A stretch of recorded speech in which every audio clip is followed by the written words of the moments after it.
So guys, ayun may sumilip yung ano natin, satinet na blue lace and bluet na misana. Actually ano to kanina, yung dalawang itlog na ito, yung isa lang yung nakita kong may crack. So medyo nag-worry ako. Kasi parang kagabi pa yata yung crack. Nakita ko kanina crack pa rin. So tinulungan ko ng buksan yung itlog. So yung isa wala na talaga.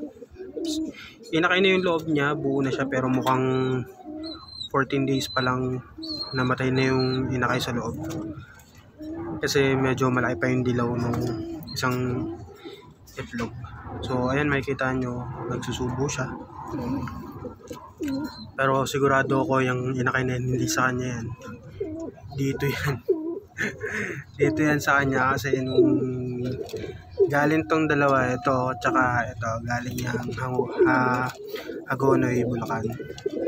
So wala akong paglalagyan, pinagsama ko muna yan. Parang mga 4 days yata sa kulungan silang dalawa. Hindi sila nag-aaway, pero ang alam ko kasi bago yan dinala rito, magkasama na sila sa isang kulungan. Pinagsama na rin siguro kasi nga ipapadala din naman sa akin.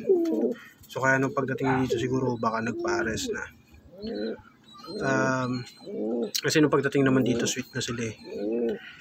Then pinag-iwalay ko na sila on the 5th day. Then dumating tong bluet. Then parang pangalawang araw pa lang ng itlog na siya. So I assume na dito yan. Sana maganda kalabasan, although nasa rule kasi ng cough and moth na pangit pagparisin ang satinet and blandinet kasi matik mismark or possible mismark yung kalalabasan. Ayun, hopefully mabuhay yan. Sana mabuhay, lumaki kaagad kasi nag-iisa lang naman. So si Uncle medyo may edad na to eh. Si Uncle,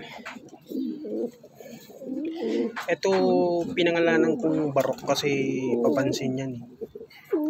Pag may camera nanunuka eh. Pag wala naman ang bait-bait. Pero pag may camera nanunuka. Diba? Tapang.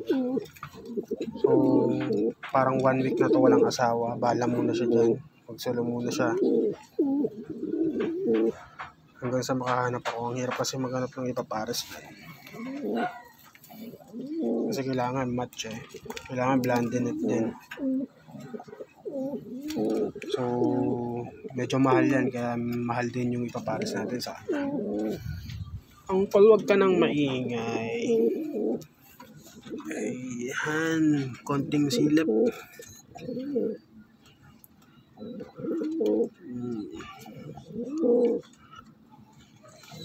Medyo nagtago siya. Nahihiya.